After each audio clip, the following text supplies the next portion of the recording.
আমরা বলি না ওরা শুধু জিকির করে, জিকির করতে করতে লাফ মেরে ওঠে, বাসে ওঠে, গাছে ওঠে, প্যান্ডেলের মাথায় ওঠে, এমনকি পীর সাহেবের উপর হুমড়ি খেয়ে লাফ মেরে পড়ে। আছে না এরকম ভিডিও? এটা আমরা ওদের দোষ দিয়েছি, কিন্তু আল্লাহ বলছেন আমার জিকির কর, আল্লাহুম্মা আইন্নি আলা যিকরিকা। আল্লাহ বলছে আমার জিকির কর। আমরা বলছি না জিকির করা যাবে না। জিকির করতে হবে, তার পদ্ধতি আছে। আপনি নীরবে করেন, একলা একলা পড়েন, কিন্তু করতেই হবে। পবিত্র কুরআনের ধারাবাহিক তাফসিরে আজকের আলোচনা সূরাতুল ফাতিহার 5 নম্বর আয়াত। এই 5 নম্বর আয়াতের ভিতরে আল্লাহ পাক রব্বুল আলামিন তিনি আমাদের কাছে জিজ্ঞাসা করেছেন, যেমনভাবে আমরা আল্লাহ পাকের প্রশংসা করলাম, 1 নম্বর আয়াতে আল্লাহকে আমরা স্বীকৃতি দিলাম, আল্লাহ তুমি রব্বুল আলামিন। আল্লাহ পাক রব্বুল আলামিনকে আমরা আবার স্বীকৃতি দিলাম, আল্লাহ রহমান আর রহিম, তিনি পরম করুণাময় এবং দয়ালু। এরপরে আবার আমরা আল্লাহকে বললাম, আল্লাহ যত রকম গুনাহ করেছি, অন্যায় করেছি, সবেরই তো তুমি হিসাব দেবে, অতএব তুমি কিয়ামতের দিনের মালিক, তুমি যদি রহম না করো আমরা রেহাই পাবো না। এই বিশ্বাস, এই স্বীকৃতি দিয়ে এরপর আল্লাহ জিজ্ঞাসা করেন তোর পরিচয় কি? আমরা আল্লাহর কাছে পরিচয় দিয়েছি কি? যে ইয়্যাকা না'বুদু ওয়া ইয়্যাকা নাস্তাঈন। আল্লাহ আমার পরিচয় হলো আমি তোমার গোলাম, আমি তোমার বান্দা, আমি তোমার ইবাদত করনেওয়ালা, এবং তোমার কাছে ছাড়া অন্য কারো কাছে আমরা সাহায্য চাই না। আল্লাহ এবারে জিজ্ঞাসা করে, বান্দা পৃথিবীর বহু মানুষ বহু কিছু চায়, অনেক কিছু দাবি করে, অনেক কিছু প্রার্থনা করে, তোমার চাওয়া কি? এই প্রশ্নের উত্তরে আমরা আল্লাহর কাছে সাহায্য চেয়েছি। সেই সাহায্যটা কি? ইহদিনাস সিরাতাল মুস্তাকিম। আল্লাহ আমাকে সরল, সঠিক বা সোজা রাস্তার পথ আমাকে দেখাও। এটা আমরা আল্লাহর কাছে সাহায্য করেছি, সাহায্য চেয়েছি। আল্লাহ পাক রব্বুল আলামিন তিনি আয়াতের ভিতরে ইহদিনা তরিকাল মুস্তাকিম বলতে পারতেন, কারণ সিরাত শব্দের অর্থ যেটাই, তরিক শব্দের অর্থ এক। যেমন আমরা বাংলায় বুঝি সমর্থক শব্দ যেটাকে বলি, যেটাকেই চোখ বলি, সেটাকেই চক্ষু বলি, সেটাকেই আঁখি বলি, যেটাকে হাত বলে সেটাকেই হস্ত বলি। তো একই রকম ব্যাপার আল্লাহ সিরাত শব্দ ব্যবহার করেছেন, কিন্তু তরিক শব্দ আল্লাহ ব্যবস্থা করেননি। এখানে আল্লাহ ব্যবহার করেননি সেটা, কারণ তরিকের বহু রকম রাস্তা থাকে, কিন্তু সিরাত এমন একটা রাস্তা, এই রাস্তা একমাত্র আল্লাহ ছাড়া কেউ দিতে পারে না। সূরাতুল ইয়াসিনের 60 এবং 61 নম্বর আয়াতে আল্লাহ পাক রব্বুল আলামিন তিনি বললেন, আলাম আহাদ ইলাইকুম ইয়া বানি আদামা আল্লা তা'বুদুশ শাইতানা ইন্নাহু লাকুম আদুউউম মুবিন ওয়া আনি আ'বুদুনি হাযা সিরাতুম মুস্তাকিম। হে আদম সন্তান, আমি কি তোমাদের নির্দেশ দেইনি? নির্দেশটা কি? আল্লাহ বলছেন তোমরা শয়তানের গোলামি করো, শয়তানের দাসত্ব থেকে বিরত থাকো অবশ্যই। কারণ শয়তানের পথ, বহু পথ থাকে, যেটাকে আমরা বলি শর্টকাট রাস্তা। আমরা সব কাজে না একটা শর্টকাট খুঁজতে চাই। যে কোনো কাজের মাধ্যম আমরা যদি দেখতে চাই, আমরা অনেকেই বলি যে যদি কোটিপতি হতে হয় তাহলে শর্টকাট অবলম্বন করতে হবে। জি না, শর্টকাটে গেলেই বিপদ হয়। আমরা সর্বসময় দেখতে চাই একদম সোজাভাবে যদি বলি, কোনো প্ল্যাটফর্ম থেকে 2টা প্ল্যাটফর্ম একটা স্টেশনে, তো সেখানে এই প্ল্যাটফর্ম থেকে ওই প্ল্যাটফর্মে যাওয়ার জন্য কি থাকে বলেন তো? ওভারব্রিজ থাকে, সিঁড়ি থাকে। কিন্তু আমরা কি করি? আমরা মাঝে মধ্যে ওই প্ল্যাটফর্মে যদি টিকিট কাউন্টার থাকে, সময় একটু কম থাকার কারণে আমরা কি করি? সিঁড়ি দিয়ে যাই না, আমরা শর্টকাট অবলম্বন করে সোজা গিয়ে ওই নিচে দিয়ে গিয়ে কি করি? টিকিট কাটার জন্য দৌড়ে যাই। এই কাজ করতে গিয়ে কি হয় বলেন তো? মাঝে মাঝে বিপদ ঘটে যায়। আমি আপনাকে বলছি, যত শর্টকাট রাস্তা আপনি দেখতে পাবেন, শর্টকাট রাস্তা শুনতে ভালো, দেখতে ভালো, করতে ভালো লাগবে, কিন্তু তারপরে কি থাকে? বিপদ। পৃথিবীতে বহু মতবাদ আছে, মতবাদগুলো হলো শয়তানি মতবাদ, অনেক আছে। আল্লাহ বলছেন ইহদিনাস সিরাতাল মুস্তাকিম, আল্লাহ আমি তোমার কাছে চাই সরল সঠিক একটা মতবাদ। পৃথিবীতে আমরা দেখতে পেয়েছি লেনিনের মতবাদ দেখতে পেয়েছি, কার্ল মার্কসের মতবাদ দেখতে পেয়েছি, আব্রাহাম লিঙ্কনের মতবাদ দেখতে পেয়েছি, এমনকি বামপন্থী ডানপন্থী মতবাদও আমরা পেয়েছি। বহু মতবাদ আছে। তবে যদি এই রাস্তাকে যদি আপনি বিচার করেন যে তাহলে মাযহাব কি ওই পথের ভিতরে হবে? জি না, এটা এই নির্ণয়ের ভিতরে আনা যাবে না। কারণ মানুষ মাযহাবকে সরাসরি ফলো করে না, মানুষ ফলো করে মাযহাবকে কি হিসাবে? সহায়িকা হিসাবে। এটা মেন সাবজেক্টে না, এটা একটা অ্যাডিশনাল সাবজেক্ট। আপনি এটাকে মানলে কি হবে? কোরআন হাদিস বুঝতে সুবিধা হবে, আপনি এই হিসাবে করতে পারেন। তো আল্লাহ পাক রব্বুল আলামিন তিনি চাইতে বললেন কি? সরল সঠিক রাস্তা। ওই সরল সঠিক মতবাদের জন্য মানুষ দিক বিদিক থেকে অনেকেই ডাকে।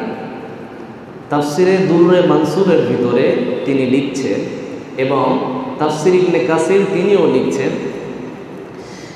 একটা রাস্তা গেছে, সোজা রাস্তা, এর দুই দিকে দেয়াল আছে। তো এই রাস্তা দিয়ে যখন আপনি যাবেন তো দুই দিকে কি থাকে? দরজা থাকে অনেক। কিন্তু আপনার মাথার উপরে আর একটা যেটা থাকবে, আপনার মাথার উপর যে কাঁটাটা থাকবে, ওই কাঁটার নাম হলো পবিত্র কোরআন। পবিত্র কোরআন বলবে না ওই দরজায় ঢুকবি না, এই দরজায় জান্নাত নেই। জান্নাত হলো এই সোজা রাস্তায় গিয়ে পুরো শেষ প্রান্তে আছে জান্নাত।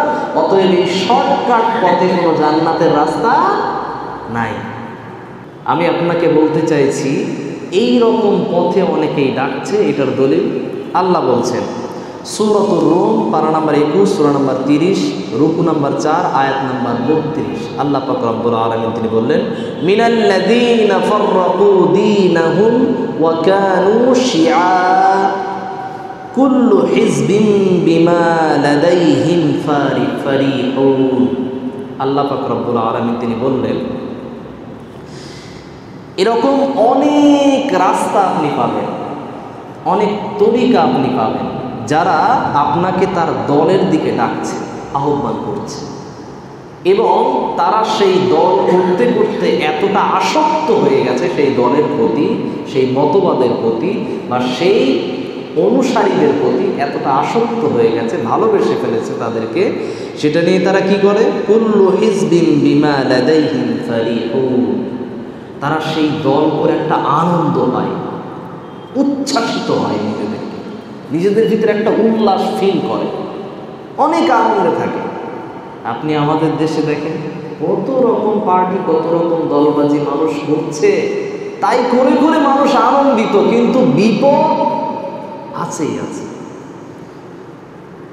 কিন্তু আল্লাহ বলছেন আমি একটাই পথ রেখেছি, সেই পথের নাম সূরাতুল ইয়াসিনের 61 নম্বর আয়াতে আল্লাহ বলছেন সিরাতুল মুস্তাকিম। যদি তোমরা আমি আল্লাহর ইবাদতের মাধ্যমে যদি আমি আল্লাহর সঠিক রাস্তা পেতে চাও, তাহলে শয়তানের যত মতবাদ আছে, পৃথিবীতে মানুষের তৈরি যত মতবাদ আছে, সমস্ত মতবাদ, সমস্ত পথ, সমস্ত রাস্তাকে বর্জন করে আমি আল্লাহর ইবাদতে ঝাঁপিয়ে পড়ো। আমি আল্লাহর ইবাদতে ঝাঁপিয়ে পড়লেই তুমি সঠিক রাস্তা পাবেই পাবে ইনশাআল্লাহ। আমরা এটাকে অর্জন আমরা করতে চাই না। কারণ কি? আল্লাহর রাস্তার ভিতরে কেমন কি আছে জানেন? শীতকালের কনকনে ঠান্ডাতে কি করতে হবে? ওযু করতে হবে। ওরে বাপরে বাপ, কম্বলের ভিতরে শুয়েছিলাম, এই সময় উঠতে তো বড্ড খারাপ লাগে, শরীর নাপাক হয়ে গেছে, গোসল করতে হবে। আরে আল্লাহ, কি কষ্ট! এই যে মানে ভিতরে যে একটা আপনার আত্মা, হাওয়া যে কাজ করছে, এই হাওয়া নামক আত্মা আপনাকে শয়তানের দিকে টেনে নিয়ে যায়। তখন আপনার মগজে কুবুদ্ধি দান করে, মগজে আপনার যত রকম খারাপ চিন্তা ভাবনা এনে দেয়। না, নামাজে একত্র না পড়লে কি হয়েছে, ইমাম সাহেব যদি ফজরের রক্তে যদি কোনো রকম ঘুম না ভাঙে অথবা যদি নামাজ না পড়ে, ইমাম সাহেবের হয়তো চাকরি চলে যাবে। কিন্তু আমার তো চাকরি আর জানি না, আমি তো মুসল্লি, আমার তো চিন্তা নেই, আমার তো কারোর কাছে দায়বদ্ধ নেই, আমার তো কারোর কাছে হিসাব দেওয়া লাগবে। তো তুমি নামাজ না পড়লে কি যায় আসে, তাই না? মাগরিবের সময় 10 কাতার 12 কাতার মসজিদে জায়গায় দেওয়া যায় না। শুক্রবারের দিনের জন্য কি করা হয়, মসজিদ 5 তালা করা হয়, 10 তালা করা হয়। ঈদের দিনের জন্য ঈদগাহে নামাজ হবে না বলে কি করা হয়, মসজিদ 10 তালা, মানে ঈদগাহ মসজিদ।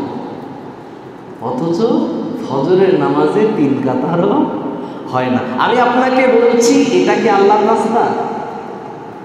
না, এটা শয়তানের গোলামি করা। কোনটা?